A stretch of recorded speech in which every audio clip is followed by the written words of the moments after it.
Hello, good evening, everybody. Um, Welcome to our weekly podcast about different subjects that we are addressing every Thursday. Um, so, we're talking about near death end experiences and how the understanding of this event that could happen in our life, or maybe a friend of a friend can basically give us some insights as far as that the end doesn't exist. It's just a transformation of our spiritual being in this body to another body, maybe. People believe in reincarnation. And so we are here to understand this, and I am also placing the advocate of someone who tries to understand this from a scientific way, while Kathy is from the mystic way, and we cross and intersect, and we create value to everybody that is hearing this podcast. With me, I had invited a good friend of mine, Gabi Arellano, who I met her last year. She's a karaoke friend and a friend, and I invite her, as well as I will be inviting some of my friends that are willing to, jump in and give opinions, because this is a way of just having a conversation. It's all about having a conversation. That's how I take this podcast, right? So, with that being said, Gabby, would you like to say some words? You had a lot of friends that are looking, Like what? like, why? Hey, Hi. hi. I'll be asking some tough questions tonight. Please do. Will it- All right, so we are gonna recap. Why you don't recap where we left, and from here what we are gonna talk. Let's go Last back. week, we showed several examples of people who literally died on the operating table or in an accident or for whatever reason, their soul left their body.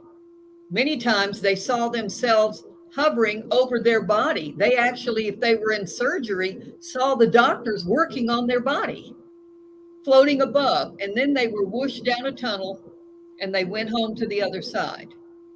And there was always a guide there to greet them. And usually they would take them into these magnificent buildings to schoolrooms where they were planning the lifetime that they are now in and the lessons that they wanted to learn. And they were shown, they would go in and look at a screen and see their life up to that point where they gained here or where they lost there. But the thing they remember the most is no judgment. And anytime that they looked at something that they shouldn't have done, the guy just smiled and said, "Guess you won't be doing that again." And so when they came back, they just wondered, why do I get so bent out of shape when I see how many times in my lifetime I was so dwelling on the wrong thing? Instead of thinking of happiness and love, enjoyment, I was focusing on a career and I don't even like what I'm doing. What's wrong with me? So when the people come back, their life has completely changed and they are now open to happiness and they understand the power of love more than anything else. So what we're sharing tonight is a couple of additional stories, real life stories from people who had a near death experience and what they got out of this experience. All right, so we are gonna jump into those stories, and I will add some of stories that I hear, but from the scientific community, because I am so into understanding, especially from the point of the understanding how this happened. Like, I mean, how we can prove scientifically that this is real. But I will give you my opinion afterwards. But I will let you drive. But I will give you one, you know, a story that I collected from a doctor, a Mhm. medical doctor, very well known in Spain. And so we, we'll discuss this later. So go ahead, Kathy. Let's. Okay, so this particular story was in a book that I read called The Eternal Journey. That book was written by two scientists who did not believe in near death experiences, and their sole purpose was to debunk it. They thought that people had a oxygen deprivation which caused them to hallucinate, and they were going to prove it as scientists. There's no such thing as NDEs, but they became believers. And their whole book reports the stories of the people that they brought in. Here they were trying to prove it wasn't real, and now they know that it is real. And this is one of those stories. This is about a young preacher who was in an auto accident. And as they rushed him to the hospital, he left his body and traveled to the other side. So, next slide. An angelic guide was there to greet him. That's what everybody says. Somebody's there to meet me. And he was taken to a room and instructed to sit in front of a movie screen. He was then shown a scene from one of his Sunday sermons. As he pounded the pulpit, telling the congregation that each of them was a no good sinner who needed to be saved, the video took him around the room full of people, and he was able to observe their reaction to his words. The scene stopped at a young child of about 8 who was looking at him with stark terror. He was shocked that his words were having such a negative impact on this child, as this wasn't the message he wanted to convey. He turned in shock to the angelic guide, who smiled at him and said, "I guess you won't be doing that kind of preaching anymore." How about that? No judgment, no condemnation, just pure, unconditional love radiating from the guide. When he returned to his body in the hospital, he remembered that radiant love that he had experienced and vowed from that point forward he would be preaching about God's love, not the false teaching of God's wrath and judgment. So it changed his life for good, because God is love, and God loves you just the way you are. Any comments on this one? What do you think, Gabby? That we all been thought differently. I guess I know God is love, but it doesn't look like when you go into a religion and you get judged for doing certain things. Absolutely. And when you go home to the other side, you realize that that's not God at all, that a lot of the preachers don't even know who God is. Now, that's a new one for people, because they think the preachers are representing God. So they think when he says you're a sinner and you need to be saved and you're going to be judged, they think that that's coming from God. But it's the furthest thing from the truth. So that's what we learn. God is pure love. He is not judgment, and he is not condemnation, and he is not punishment. Right. I'm gonna sort of challenge, you know, the audience and me and everybody. So let's elaborate on this. What about when society judge, and obviously religion judge someone that has decided not to go with the norm, meaning like, you have maybe someone that wants to be a lesbian, or someone that wants to be, or is a homosexual, transgender, whatever thing, right? So he immediately is going to have a condemnation, right? Yeah. So in line of that, um, how this should be interpreted. Well, God is still love, that deviation from nature, like, it's like how we go around that. Well, you must remember one thing, Raul. You come here in many lifetimes. Sometimes you're male and sometimes you're female. We've all been male, we've all been female.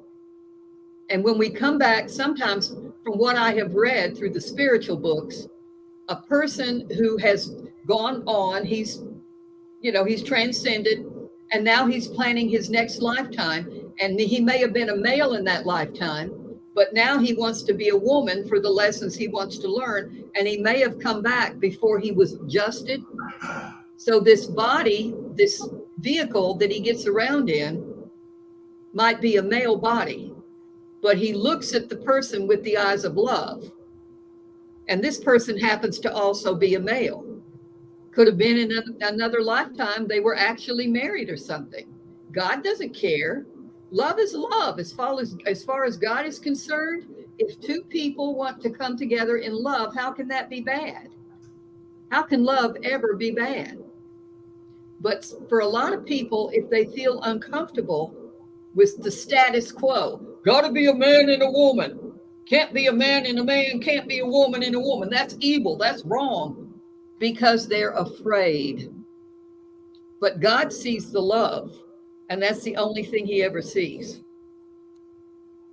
Got it. I think you answered my comment. It's not a question, it's just a comment because, and I was reading this book from Guillermo Smelding. Actually, it's not a book, it's an audiobook, right? I am not good in reading, but when I am in traffic, I put audiobooks and I start, listening to the books. And um, so he talked about universal laws, that the superior universal law is God, is Yeah. love, right?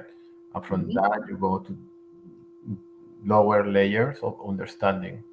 Yeah. And that's how he was able to have this awareness of, you know, no matter what action you are taking, God will always love you, right? Yes. And sometimes we forget that stuff, you know. I remember watching a movie that was made back in the 1960s. And the movie was about a bunch of gay men having a party and talking about we're free to love whomever we please.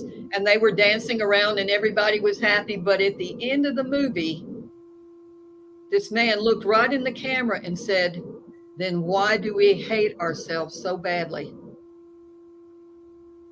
Because they were led to believe that they were bad people. And so they hated themselves. And that is something that God would never do. God does not judge. Right. So you're saying that God is this entity of love and it's disconnected to what religion or the the people that preaches are saying. Why there's that disconnect? Yeah.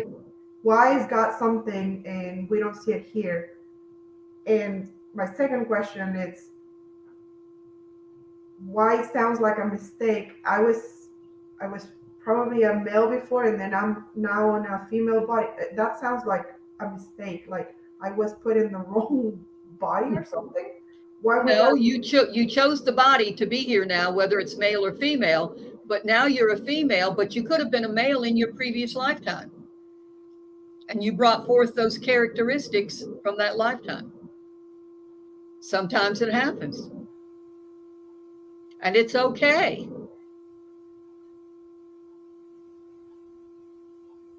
Yeah.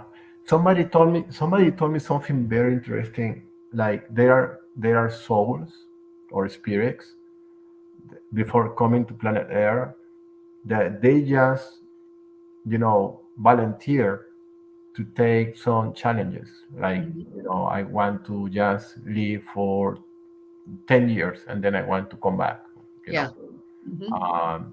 Which is for a human understanding, that's kind of odd, right? It's crazy. Yeah. But from a spiritual being, because they know that they don't die. They are just willing to take like that role. Yeah. It's like taking a role in a movie, right? You know that the actor is not real. It's just you're taking the Well, there's another issue here as well, and the issue is called karma. Do you know what that is, Gabby? What is Karma. what? Karma. Karma. Karma. I do know. What is that? That is when you do something bad in a previous lifetime, you have the opportunity to balance it by putting yourself in the same position in this lifetime. So let's say in a previous lifetime, when you viewed your life, you saw where you were so dead set against homosexuality that you beat up the men or you did mean things to anybody who wasn't like you. So then when you viewed this on the screen when returning home, you felt bad about it because now you know that God is love. Why did you do that? Oh. So to balance that, you choose to come back as a man with a female mind. So you can experience what you put those people through in your previous lifetime. And you balance your karma that way. So that's what we're talking about with karma. So and I that was can happen sometimes. and I was told that people when people hear about karma, they associate this negatively. Karma is not it's not like a punishment. You choose it. If people understood that, they chose that karma. Because when you return home, you're not punished. You're never punished, but you may want to grow spiritually. But so you choose to come back and experience what you put another person through. And that helps you understand where God is coming from, that God never, ever judges. And you won't be doing that again, will you? So we learn that way. It's a very, very difficult thing to do, but I'm told that when you choose to come in to balance karma, you move up the ladder of soul growth about the equivalent of 10 lifetimes. Would you do it then? Of course, when you come back, you don't know what you agreed to, and now you're wondering, what the hell was I thinking? Right, right, right. That's awesome. Let's go with our second story. I think the more we sort of go to the stories, the more ideas we have. Mm-hmm. Okay, another great book is The Big Book of Near-Death Experiences by PMH Atwater. This was another great book that I've read.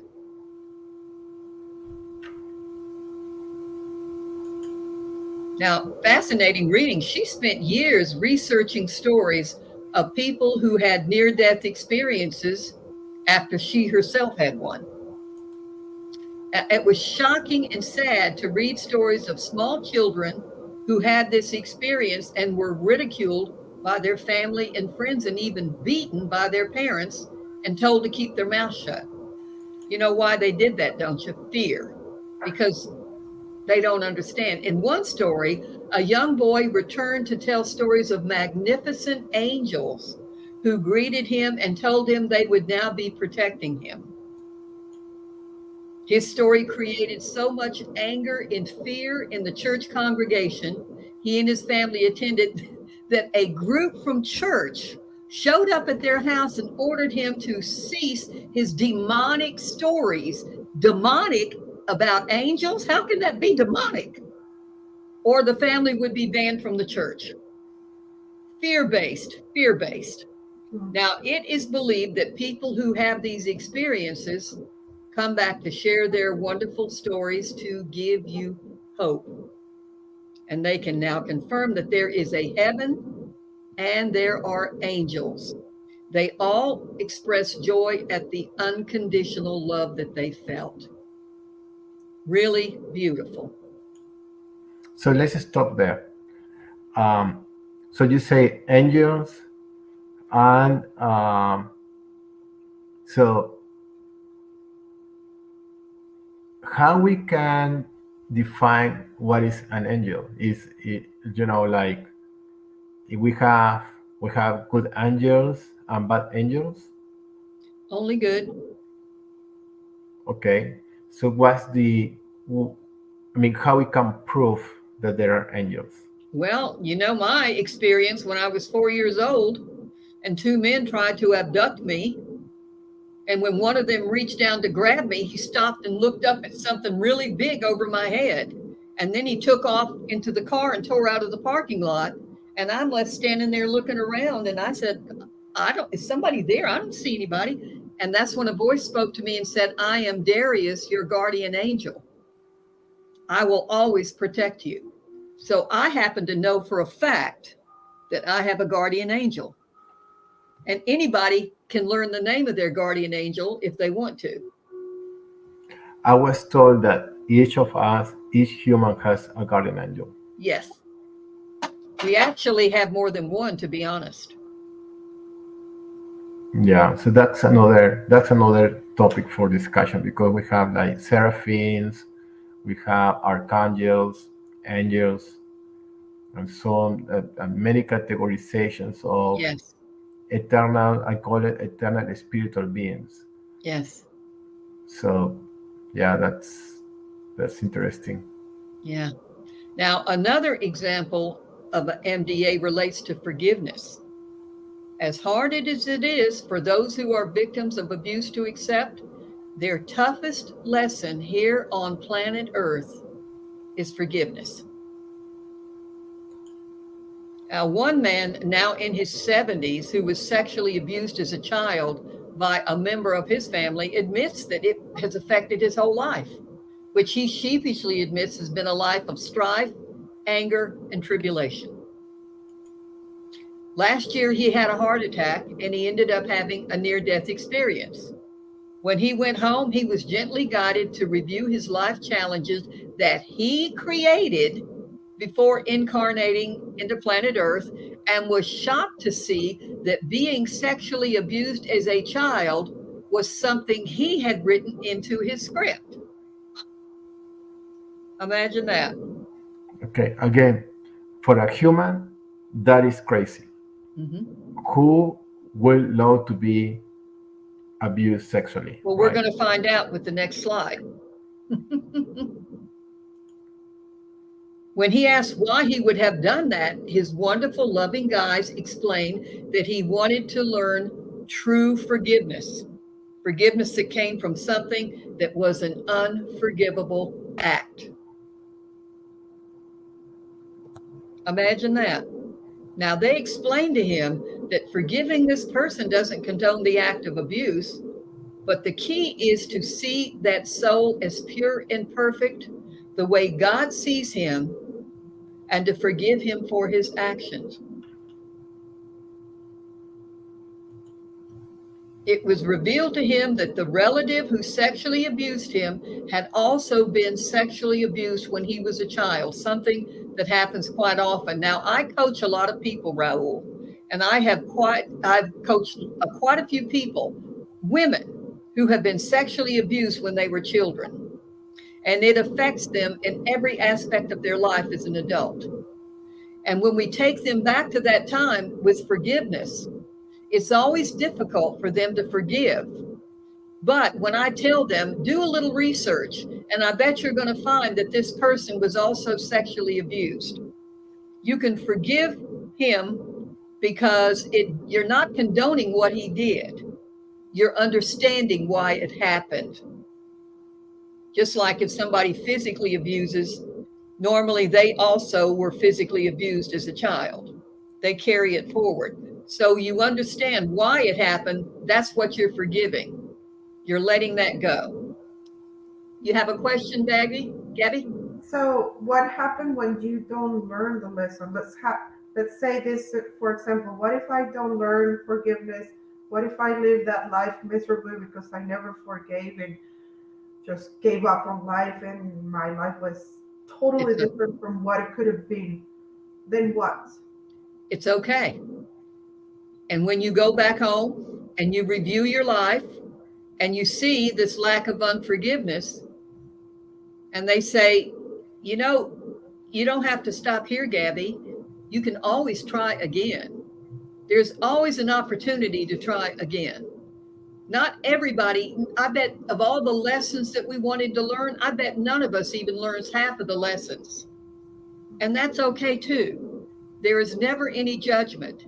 If you decide you want to come back and try again, then you'll write that into your script.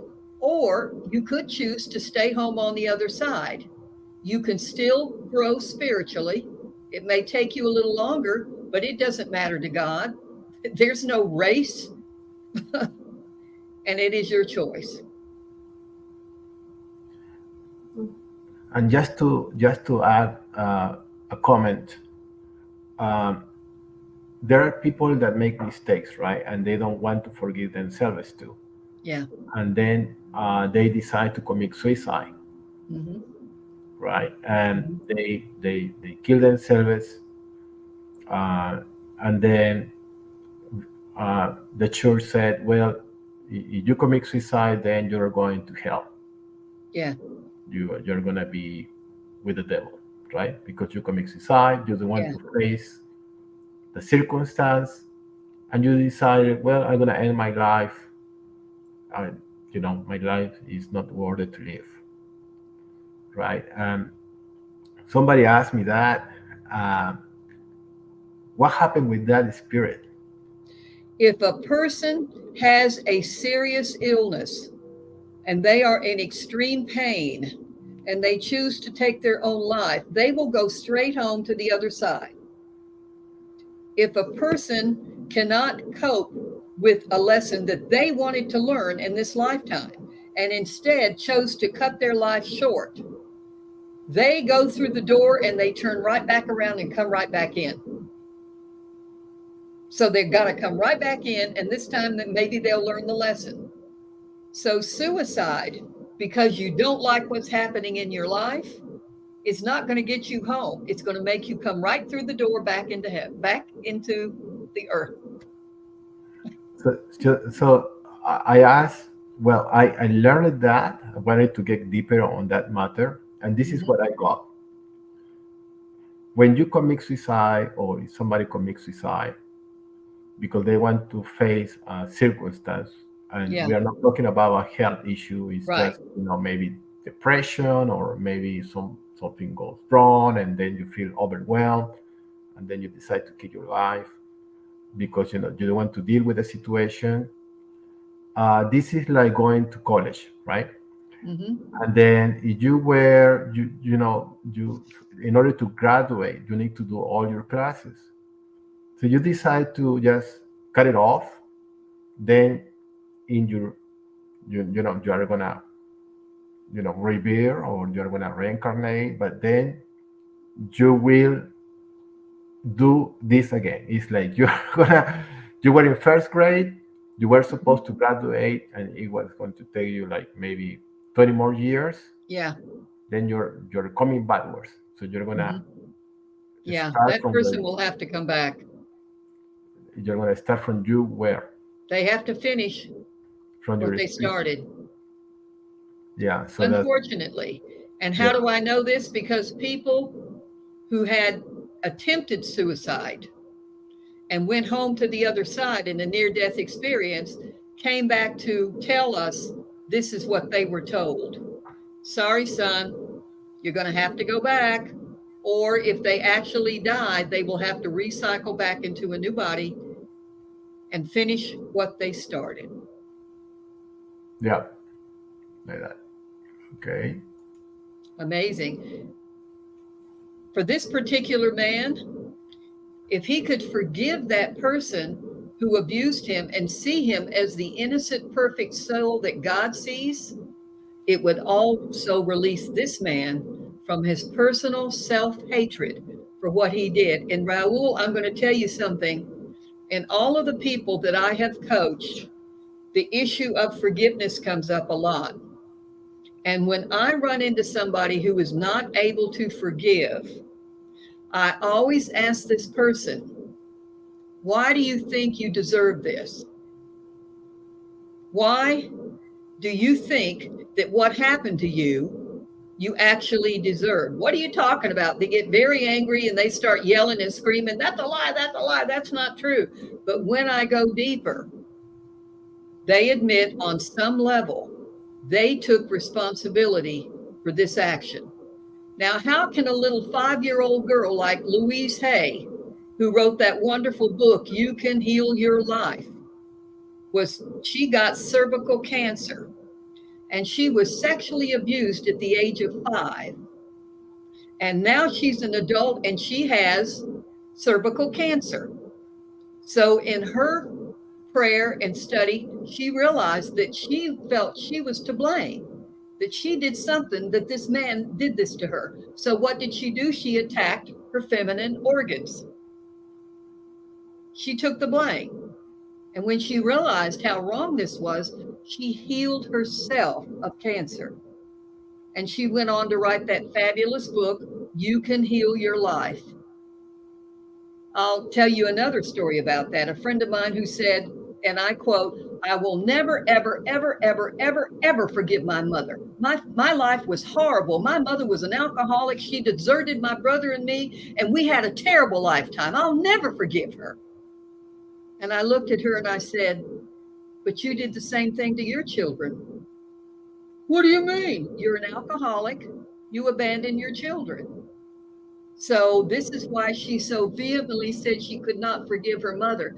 I said, honey, it's not your mother you can't forgive. You can't forgive yourself. And this is what you find with a lot of people. When somebody cannot forgive, they're adamant, I cannot forgive. It's usually something within themselves that they can't forgive. Right. So what's the secret to forgive? Like why is so hard for people to forgive? Where do you start? Because they think they deserved it. Because people have been brought up to believe that they're no good sinners and they deserve every punishment that comes their way. That's a crime. To me, that is a terrible crime. But if you can get them to admit that, and also to look at the person who did something to them and find out that it happened to them when they were young, you forgive the action, you let it go. And then you move, and forgiveness, if you want to know the truth, Raul, there's a lot of forgiveness in the planet right now because we're going into the golden age. We're going to be seeing wonderful things happen in the next few years. And forgiveness is the last bastion of soul growth. So a lot of us are going through many experiences involving forgiveness in this lifetime. Awesome. But if you can learn to forgive the person, it doesn't mean you condone the action. Then you can move up the ladder of soul growth and forgive yourself while you're at it. That's so great. That's powerful. Yeah. This guy said that this experience changed his life. He just wished he had chosen forgiveness sooner, since his anger and hatred affected every relationship he had, causing him and his loved ones a lot of heartache. What a shame. Now, when you are wronged in any way, you don't need to get even. The person who abused you is living in their own hell, even if they aren't aware of it. And remember, when you forgive, you heal. And when you let go, you grow. And that's what we're saying. When you forgive, not only do you heal, but you also go up the ladder of soul growth. Or you can remain a victim and continue to live in a life of pain and suffering. It's your choice. So this is what near-death experiences help people understand, that we're in school here. And if we flunk a course, we can repeat it. And repeating the course means you can just say, well, I won't be doing that anymore now, will I? It's our choice. But if you fall into victimhood, you're going to stay there. And there won't be any soul growth. And if you start beating yourself up, I can't believe I did that. I'm a terrible person. I'm a bad person. Where's your soul growth there? You're going to stay the victim. Does that make sense to you? But if you can say, boy, that was a stupid thing to do, I won't be doing that again, and then move on. Remember why you're here. You're here to make mistakes. Yeah. That was a hard one for me, to be honest with you, because I really beat myself up badly. Yeah. You can Google stories of people who had a near death experience. There are lots of books and videos on YouTube that discuss what happens when a person dies and journeys to heaven, where they get to review their current life up to that point. Lots of near death experiences on YouTube.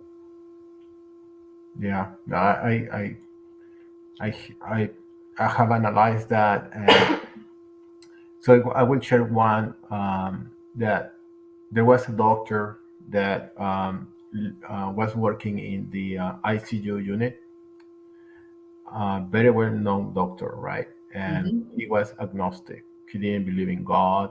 Yep, I know Uh, who you're talking about. Yep. so he was, for him was all science, right? And so he witnessed one of his patients coming back from, you know, from death, basically, right?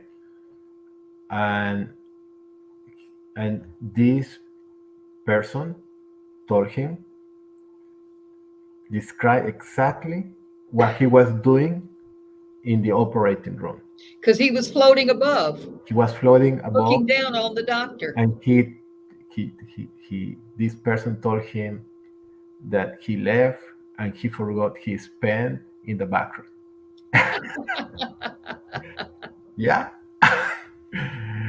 And the doctor couldn't believe it because that was so detailed oriented, Hmm. right? It's how he knew, Yep. right?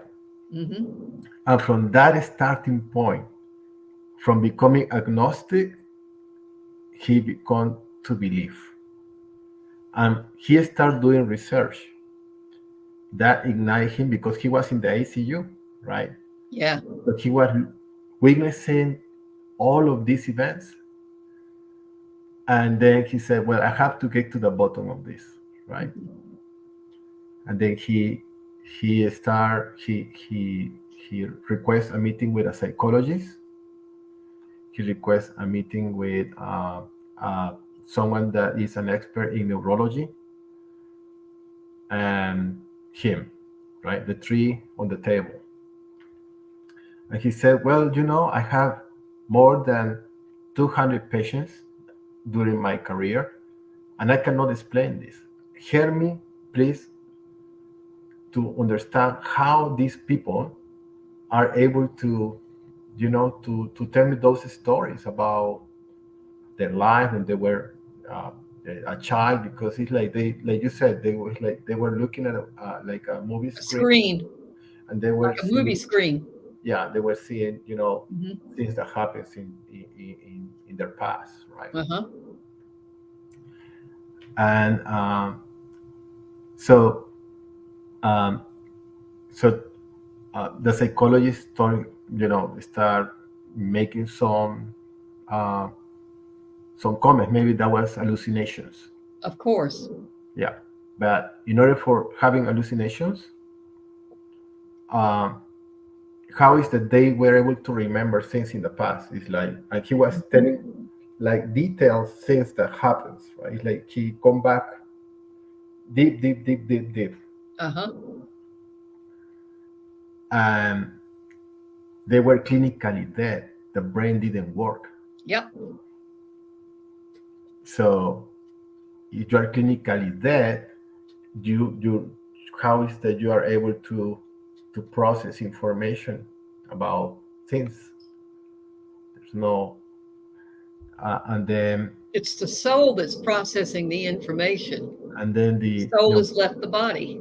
and the psychology asked the neurology what he saw about it.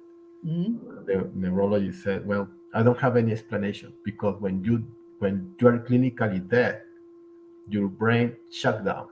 Hmm. There's no memory recollection. There's Yep. no things. It's shut down, right? Hmm. And so they were not able to explain this, right? Until when they start talking with a researcher that is studying what we call quantum physics.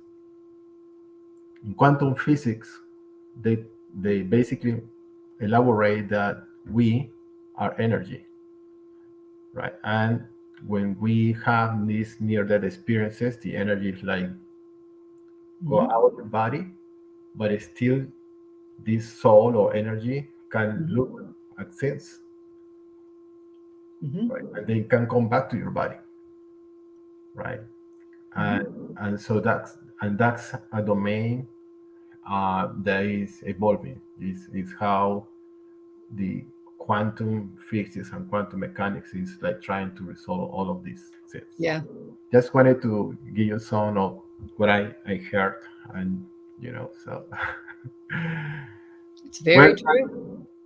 yeah, Kathy, I Okay. think we are wrapping up now, and Uh-huh. Now, this is what's so funny when some people come back, they're sitting there on the other side and they're viewing on the screen their life up to that point. And go back one slide because I want to bring up this thing about them. It says they will instead discover that their greatest leap in soul growth occurred when they opened to giving and receiving love. Now you can go to the next slide because as one guy said to me, I'm saying, but when I became president of the United States, doesn't that count for anything? And their guide smiles and said, but who did you help along the way? To whom did you give love? From whom did you receive love? For this is your real purpose, and this is your true measure of soul growth. So, wealth and prestige mean nothing when you return home. They are especially shocked to discover that it's just as important for your soul growth to receive love as it is to give love. You were created by God as an extension of His divine love. If you are not giving or receiving love, no matter how successful you are, something will always be missing from your life. It's time for you to open your heart. You have no idea how much love is here right now, just waiting for you to invite it in. You deserve it. I keep my heart open, right?